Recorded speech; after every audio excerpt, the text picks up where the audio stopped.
Bonjour à tous, on se retrouve aujourd'hui pour faire quelque chose d'un petit peu spécial, voilà, on va essayer de faire en sorte qu'une carte graphique puisse tourner sans ventilateur et avec des températures acceptables. Oui bon, parce que 90 degrés c'est bien pour transformer sa carte graphique en grill, mais pour l'utiliser tous les jours de manière normale, c'est un petit peu moins intéressant. Alors va-t-on y arriver? Parce que c'est quand même une sacrée histoire de faire une carte graphique passive, alors qu'à la base la carte n'est pas du tout designée pour ça. Enfin bref, trêve de bavardage, venez vous asseoir que je vous explique un petit peu tout ça. Alors quelle carte graphique est sélectionnée pour cette expérience? Si vous me suivez un petit peu, vous devez savoir de laquelle je parle. C'est bien sûr de la MSI Trio X RTX 3060. C'est une carte qui est particulièrement massive pour un TDP de 170 watts et même si elle est overclockée d'usine, c'est un peu trop quand même. Ce beau bébé pèse à peu près 1,5 kg, ça n'a pas dû être un accouchement très facile. Ma théorie là-dessus, c'est que ce sont les mêmes refroidissements que les 3070 et 3080 qu'on retrouve sur ces cartes, donc destinées à pouvoir refroidir efficacement plus de 300 watts de TDP pour certaines. Et comme le refroidissement leur a coûté assez cher en conception, eh bien ils ont amorti le coût sur plusieurs modèles de cartes. Et pour certaines cartes c'est même aberrant parce que ici on a de quoi refroidir facilement deux 3060 en même temps. Et c'est même pas pour rigoler parce que ça en a carrément les capacités. Après ça reste une jolie carte avec du RGB, donc ça n'aura aucun mal à se vendre. Mais bon, je vais pas non plus m'en plaindre parce que ça me permet de proposer l'expérience d'aujourd'hui et qui est basée sur le fait que quand j'ai vu cette carte et ses premiers résultats, je me suis dit cette carte ne chauffe donc pas. Est-ce qu'on pourrait pas lui enlever ses ventilateurs, voir ce qui se passe un peu? En plus c'est tout à fait raccord avec le fait que je déteste le bruit, donc j'étais plutôt content de pouvoir faire une carte avec un vrai mode 0 dB en toutes circonstances. Bon, un peu triché bien sûr parce qu'on enlève les ventilateurs. Si on devient un petit peu plus sérieux 2 secondes, je vous déconseille de faire ça sur du long terme. Ici c'est de l'expérimental et les cartes graphiques ne sont pas faites pour faire ça à la base, donc potentiellement il peut y avoir des soucis, donc soyez responsables. Même si normalement en théorie, si les températures sont bonnes, il ne devrait pas y avoir de soucis. On sait jamais vraiment tout, donc je préfère prévenir plutôt que de guérir. Mais comment fait-on pour enlever les ventilateurs d'une carte graphique? Eh bien c'est très simple, il faudra un marteau. Non, peut-être pas Christiane, pas cette fois-ci. On cache Jean-Jacques Marteau, c'est pas la bonne voie. Les fabricants ont déjà pensé à tout, c'est juste une histoire de vis et d'avoir le bon tournevis. Bon, si on passe vraiment au démontage cette fois-ci, vous avez des petites vis qui tiennent le carénage de la carte graphique ainsi que ses ventilateurs.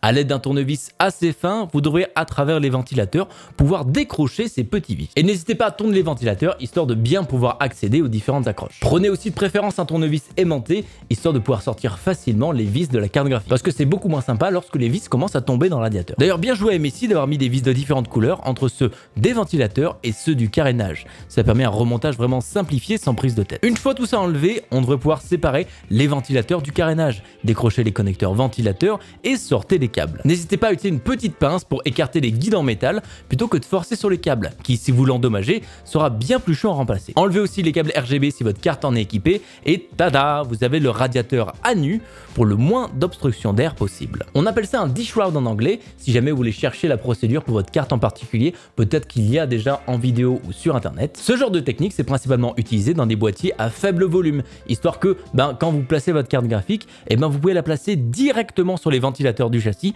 qui seront bien plus efficaces que les ventilos de la carte graphique pour refroidir tout ça. Ça fait une très belle optimisation sonore et surtout ça rend des températures qui sont bien meilleures dans de tout petits formats. En tout cas le dishroud est une opération assez simple à faire.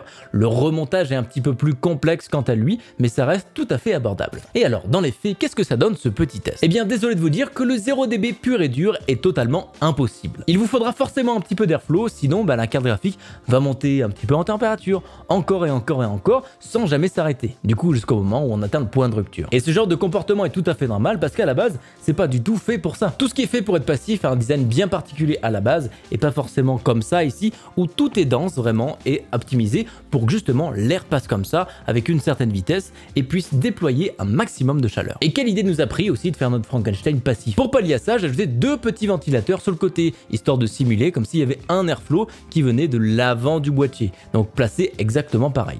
Je les ai calés à 800 RPM parce qu'on se rappelle que j'adore le silence. Et rien que ça nous a permis de contrôler la chauffe et de stabiliser la température au sein du GPU. Notre projet reste sain et sauf. J'ai bien sûr dû aussi faire appel au saint dieu de l'undervolting pour nous aider à réussir dans cette mission. Et il faut dire que dans ce domaine-là, la carte n'est clairement pas mauvaise. On passe de 1,075 volts à 0,850 volts, ce qui fait tout de même plaisir. Et va surtout beaucoup nous aider pour notre objectif. Par contre, attention avec l'undervolting. Ça vous fait perdre un petit peu de performance et dans notre cas à nous, ça perd entre 3 et 4% selon les jeux, ce qui est plutôt négligeable par rapport aux gains qu'on va avoir. De toute façon, si l'undervolting GPU vous intéresse, on rentrera reviendra sur ça plus en détail dans une vidéo vraiment dédiée. En attendant, si vous ne pouvez pas patienter, on a une petite partie de cette vidéo là qui s'intéresse à comment undervolter sa carte. Pour les résultats de ces tests, commençons par la température, qui est essentiellement l'élément le plus intéressant dans tout ça. Pour tester et valider tout ça, j'ai réalisé deux tests ici. Un test event de 30 minutes sur chaque configuration et un test sur Assassin's Creed Valhalla pendant aussi 30 minutes, histoire de valider un scénario plus cas réel, on va dire, où on joue vraiment dans un jeu vidéo récent et assez gourmand. Pour ce qui est des 30 minutes sur event, de base la carte n'est pas du tout chaude, avec 62 degrés atteints au maximum quand le GPU tire presque 1,080 de tension. C'est très respectable et on pourrait s'en contenter comme tel. Par contre, on voit que l'undervolt est très efficace, notamment quand on est descendu à 0,850 de tension, ce qui est vraiment bas avec la fréquence de 1950 MHz. Ça nous permet de gagner tout près de 10 degrés de moyenne avec des ventilateurs tournant encore moins vite. On remonte du coup pour notre carte sans ventilateur undervolté avec seulement de l'airflow à une stabilisation autour de 75 degrés, ce qui est quand même assez appréciable compte tenu de la faible brise qui arrive sur le côté du GPU. Par contre, on a dû baisser ici la fréquence à 1900 MHz pour éviter que les tests ne crashent dans cette configuration là.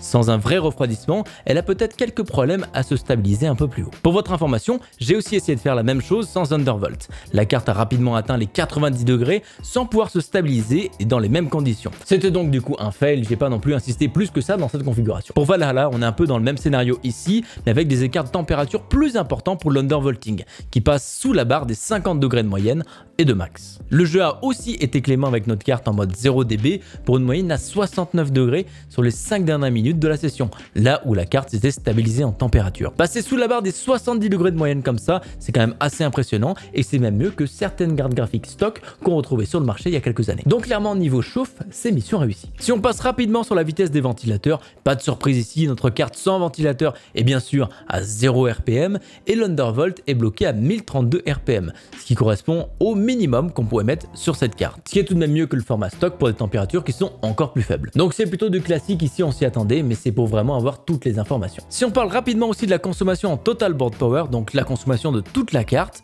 on a de beaux gains ici aussi. On passe de 140-160 watts relevés sur le logiciel à 90-100 watts avec un undervolt, ce qui explique pourquoi on arrive à faire de cette carte une carte qui est totalement passive, parce que essentiellement moins elle va consommer, moins elle va chauffer. Et c'est notamment là qu'on voit les optimisations par rapport aux précédentes architectures. Si on prend une 1080 qui a de moins bonnes performances au global, c'est 30 à 40 watts de moins que celle-ci une fois les deux cartes undervoltées. En tout cas, ça fait plaisir de voir que sur cette carte, on peut descendre en dessous des 100 watts tout en gardant des performances qui sont pratiquement similaires au stock. Ce serait intéressant aussi de voir si les autres RTX 3000 se comportent aussi bien en undervolting. On passera certainement pas en dessous de la barre des 100 watts, mais je pense qu'on peut avoir de très bons gains. Et bien, ce fut un projet rondement mené. À partir d'une carte graphique classique, on peut tout à fait la transformer pour en faire une carte graphique passive, sous condition que vous avez un minimum d'airflow dans votre boîtier. Tout tourne bien, on a de bonnes performances, on a une carte qui fait absolument aucun bruit, et de ce qu'on a vu, les températures sont tout à fait acceptables pour utiliser ce genre de configuration sur du long terme. Après, je ne l'ai pas utilisé comme ça sur du long terme,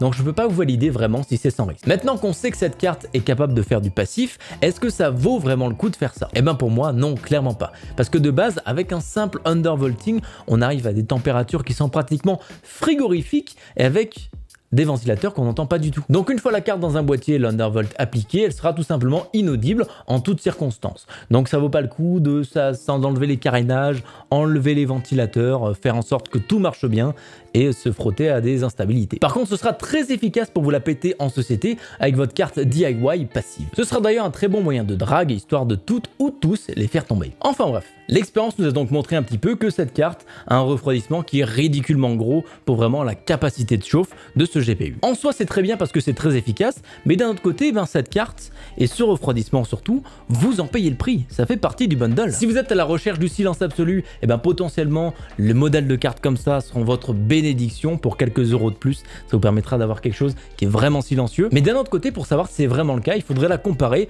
à une carte qui est un petit peu moins grosse, une dual slot avec seulement 2 ventilateurs. Ce que je n'ai pas chez moi, donc je vous laisserai un petit peu comparer avec les reviews que vous trouvez sur internet. Donc dommage, vous allez devoir vous débrouiller. Après, si j'ai choisi cette carte pour cette expérience, ça ne veut pas dire que la 3060 est une très bonne carte, loin de là. Je vous invite à aller voir la petite review qui se met juste ici pour vous montrer que en fait, face à une 2060, il n'y a pas grand monde quand même. Enfin bref. Je vous laisse vous faire votre propre avis. Ce sera donc tout pour moi. Merci à vous d'avoir regardé la vidéo et on se dit à très bientôt pour une prochaine. Ciao!